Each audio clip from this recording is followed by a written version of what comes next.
ole clear tu te tuna 7.1 le 7.2 kha kan zo to a concept bulpui ber ho kan han soi to khang kha in hriatthiam lo chuan 7.3 atang hi chuan har chho zel to dona chuwang chuan 7.1 le 0.2 kha lo thiam chiang le photo le chumi zo 7.3 hi hemi video hi tangkai so tang 7.3 a chuan hei kan polynomial zir sa ho kha polynomial dan te an kalphung te an property te kan zira tro tuna polynomial ho an in divide to don ani division of polynomial kan tia polynomial ho kan in divide don ani in divide to chun polynomial kha patni an manga ya tro chu divide ta khan number pa ngai divide chu kan thiama a ollu tu ka ma se polynomial ani hian divide dan a hran dei ni ti hreila divide dan chi ni kan zir dona ama sa zo ka actual division kan tia divide mol top te po ti la adi gang chu chuan adot le a hianin divide dan ni chi alo ma se divide chuang lawa divide mi chuang lawa remainder zon dan I kha kan zir do na ni chu kan en chhung en hriatthiam meang ma sa bera actual division kan enang polynomial kan tinge kan lo divide dan te reng hele polynomial pahnih kan neia px a x power 4 plus 1 kan lo nei ta qx a x minus 1 kan lo nei ta anin divide do na ni hele px hi qx hian divide turin kan lo du ta ni px hi qx hian han divide do na chuan actual division mangin kan ti do na hei kalphung tur chu ni ta ni hele division kan ti dan thin ang kha ni ta masa verin x power 4 plus 1 kan nei x minus 1 in a divide do na tro thinking kan han set up anga chuan number hemi number dang hi chu en loila a variable lai te chu hi an taila x oma x power 4 oma x hian in x power 4 kha han divide do na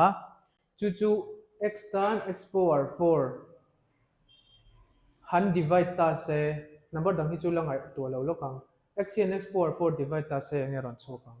x power 3 chokang tro chu heta hian kan zia kang a question ata na ron kal don ti na ni chu om zia chuan x power 4 kha x in a divide don ta chuan x power 3 ron chuak don ani chuan ti hi hemi bi ki adang hi om lawa ngai lok tai la hi ni ta chuan x power 4 kha han divide x power 3 chuak om zia chu x power hei hian a polynomial hian hei hi kan han pun tirang a in pun tiranga x minus 1 in x power 3 han pun tiranga x power 4 chuak anga tro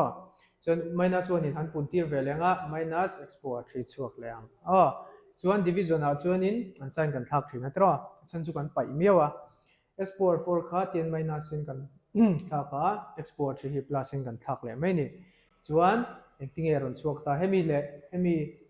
le hei hi chu anin cancel ngal mai atro chuan hemi hi la chuang ta ni minus x power 3 hi plus alo ni to ni chuan ti hian ron chang ta ni chu ti hian ron chang ta chuan heta hian ngai ang chi han kan ti le char charang x power 3 hi x hian han divide ta se exact nge x power 2 tro ani chuan x power 2 kha heta kan zia kang minus sign an ken lo ve ve awangin plus ani mai chuan hemi kan han da hi hemi bi ka hi hei hian a ron pun tir le don ni chu hei chu kan ti to a awmang ang khan lo ro se hei hian han pun tiranga x minus 1 hian x square pun tir chuan x power 3 tro chuan minus 1 in a pun tir lenga x power 2 ti hian chuan an sign kan thak lenga ti khan kan ti thla char to mai don ni x power 2 plus 1 a ron chuak ta chuan x power 2 plus 1 a ron chuak a heta da tu kha kan na mo le a ni chuan x hian in x power 2 hi han divide ta se x a chuak tro ni chuan x kha kan dang ata chuan hemi x hian in tami x kha han pun tir lenga chuan x square lo chuak anga tami minus 1 kha na pun tir ve lenga kha x bok kha chuan minus x hi chuak don ta ni chuan ti hian a sign in thak lenga a topa hei ma x plus 1 ala chuang ta tro chuan khang kan ti le a ti to me ang kat lok thei kan khang kan ti to ta chuan x power minus x minus 1 khan avoid khat ani khan x plus 1 na khan x minus 1 zu pele ta sin kan thla ka to pa true ran chu ta ni chuan heta hian in tram neu neu hriat tur a awma a to pa chuang a hi remainder kan ti thina chuan heta mi a chhung a mi kan han divide ta hi hey dividend kan ti ta ni chuan a divide tu pa hi hi divisor kan ti ta chuan heta mi chunga mi zong hi quotient kan ti kha ni ta ni chuan kha atram hriat tu chu ni ta hei hi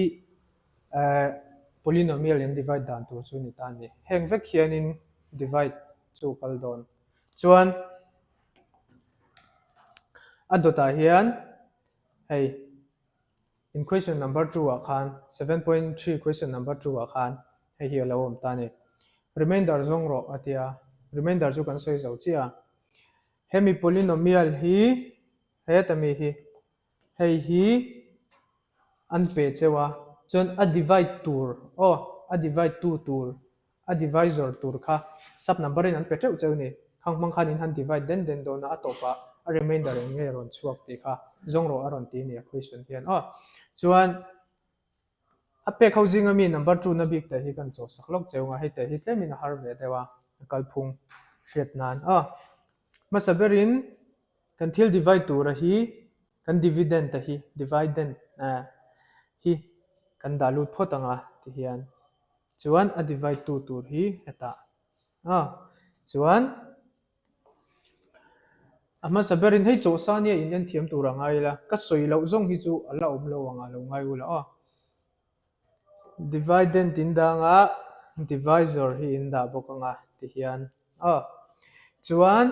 x lai che kan enang x lai che number dang hi chu la en lo tur x hian x cube hi a divide ang x cube divide to a divide tanga engeron chuakang x in x cube a divide chuan x cube hi x in a divide chuan x square aron chuakang tro chuan khami x square a tak kha a chunga heta quotient masaber tur khalo ni don ta ni chuan quotient in nei to chuan hemi divisor mang hian quotient kha han pun tir mai to tur ani x in x square han pun tiranga x cube a chuakanga minus 1 by 2 in x square han pun tir velenga x square by 2 lo chuakang minus x square by 2 lo chuakang chuan a sign kan thlaka hei le hei kha a in cancel don ta ni an sign in ang don lawa chuan a dota hian hei tlai takhi uluk ngai lai minus x square by 2 kha plus x square by 2 lo ni to atro sign kan thlaka chuan pakhata hian engela chuang 3x square la chuang chu ka siam pum nga la hei 7x square by 2 ron chuaka aron chu dan in hriat lo takin hetami x square by 2 le 3x square kha LCM kala mai ni chuan x square plus 6x square chuaka tro chu hai 7x square by 2 khalo ni ta ni chuan adota kan dividend ta chang khan engela chuang 3x plus 1 ala chuang tro ta kan ron ziak le me anga chuan dota hian hei a dil divide tur hi har to nia 7x square by 2 hi x hian a ron divide angai to chu eng ting e niang 7x square by 2 hi x in divide ta se enge ron chuakang he ta hian ziak le taila 7x square by 2 hi x in a divide tang introductory video akan kan soi to divide hi multiply a chang thei a reciprocal kan lakin ani chuan 7x square by 2 into 1 by x ani anga tro chuan 7x by 2 top don ta ni chuan khami 7x by 2 khai quotient pahnih na aron om ta chuan quotient in nei to chuan hemi a divisor mang hian quotient kha han pun tir le mai tur ani chuan in pun tiranga tlemin ka skip to don har to lawa in pun tiranga hei hi ron chuakang chuan assign in thlak lenga chuan heta tak khan uluk le tur khan ita minus 7x by 4 kha 7x by 4 pa ngaya changa chuan achunga hian enge 3x kan nei sa tro 3x LCM in la le me anga chuan 19x by 4 hi don ta ni chuan 1 ala chuang ta chuan x kan la nei cheu mai hei x kan nei chung chung kan la divide zo lo ti na ni chuan ti khan anga yang khan in ti thla char char anga chuan a topa hei ron chuak ta ni 27 by 8 kan nei ta ni 27 8 by 8 kan nei to x om to lawa ani chuan ti hian kan divide zo ani chuan 27 by 8 hi a remainder kan ti thei ta ni a chuang kha ani chu hei 27 by 8 kha remainder lo ni ta ni ti khanin a remainder ho kha a ron zot hlawm don ta chu i actual division manga han divide khanin kha thui em a boi thlak te po boi thlaka thiam ve deuh te po nga ya chuan a topa chuan remainder chu kan hmu ngei ama ro chu a dota kan thil zir tur hian ron thlak dang vek non ni hele remainder theorem kan nei ta remainder theorem kan ti chu ka soi fia ngain hriatthiam me ang px kan nei don ni px chu enge en soina nge kan hman thin kan ti chu polynomial soina kan hmang thin atro chuan px ro wa hian polynomial kan hman tur hi en lokang degree 1 emo a tam degree of polynomial om je kan soi vek to hmalama khan khawang khani a hmalam lo thiam ngai na san 7.1 7.2 kha thiam po tangai kan ti to ha degree 1 emo a tam polynomial alo omanga in hmanga chu px in ti ang chuan px kha divide 2 tura nei don ani qx in a ron divide tang qx in a divide tanga chuan qx chu polynomial of degree 1 omje chu linear ani don ni chu linear polynomial kan ti ang kha hei hi a general form ania hei x minus a hei a power a 1 ani atro linear ani ta chuan polynomial px a oma qx in a ron divide tanga chuan khanga in divide khan a remainder kha formula hmain kan chok chuak ngal the ani ama chi khan nge kan zir kan ti chuan kan divide tira ti khang kan chok tha to pa remainder kan hu chawa ro ma se tuna chuanin khami ngai mi lo khan he theorem mang hian han divide kual noi ngai lo khan a to pa remainder o sam deuhin kan hu thei ati dan chu hei hi ni ta ni hei masabera chuan a divide 2 tur a divisor a divide 2 tur polynomial kha a zeros kan zongang zeros zon dan kha 7.2 vela kan ti vek to chuan a zeros kan hmu chuak kha hemi case a hi chuan x minus a polynomial om ta tro a divisor kha chu x minus a kha a zeros chu a ni ta ni lo chok ta ulai mu thei me ang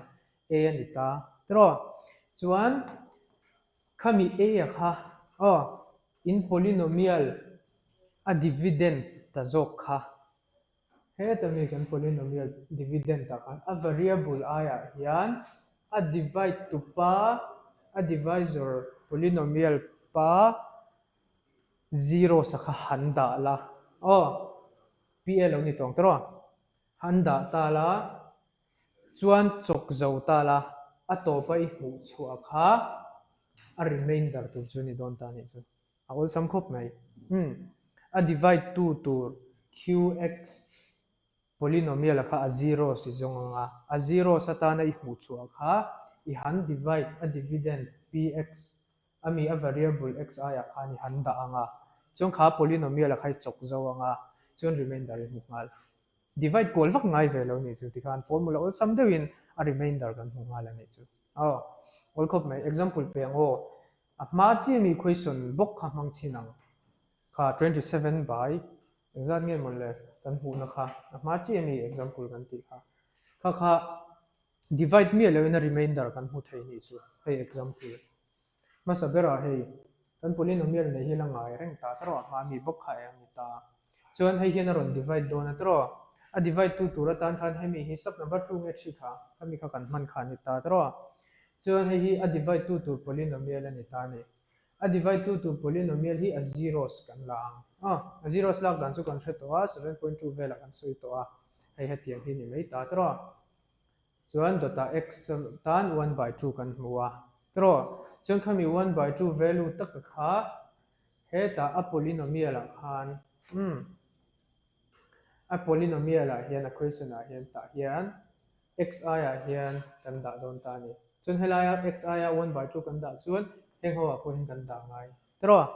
chung khang khang kan han da chin ta a an ro hei 1/2 kha kan han da den den ta ni chuan kan choka ti khang kan choka kan chok zawa a to pa enge ron chuak hei le 27/8 bawk kharon chuak ta ni indu chuan in lo ti ve chin don ya a to pa 27/8 chat kha kan hu chuaka kha remainder ani kha ama kha chuan in tian i cho danang khan he tian kan te tro tian kan te x minus 1/2 te kan te ta te kan da ti kan chok tha du ya a nok lu tu kan ni kha tian kha a to pa remainder bu zat turin ang reng si a hian chu wang chuan remainder theorem hi thi amangai ti nan chu tuna example do ta kan kalang hele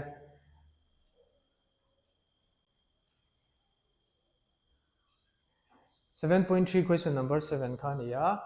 chu ta chuan polynomial pahnih a pe chewani question kha lo en pawh line hriatthiam me ang polynomial pahnih a pe chewa hei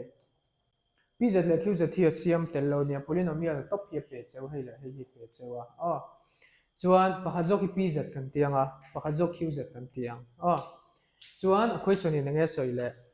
khami te polynomial pahnih a kha polynomial dang pakhat le omje chu he thila hian rz tin ka vua hinga indu duin vo thei thaw ania kha khan han divide ve a hemi te pahnih hi chuan a remainder a in ang ve ati question in chuan a to pa enge zong ro min ti kan ti chuan he ta ni hi he a hi zong ro ati hei a hi e chu constant tro tu na chuan chu zong ro min ti a chumi zon dan chu kan ron soyang a zon dan chu ama saberin hei han en talok tila ta hian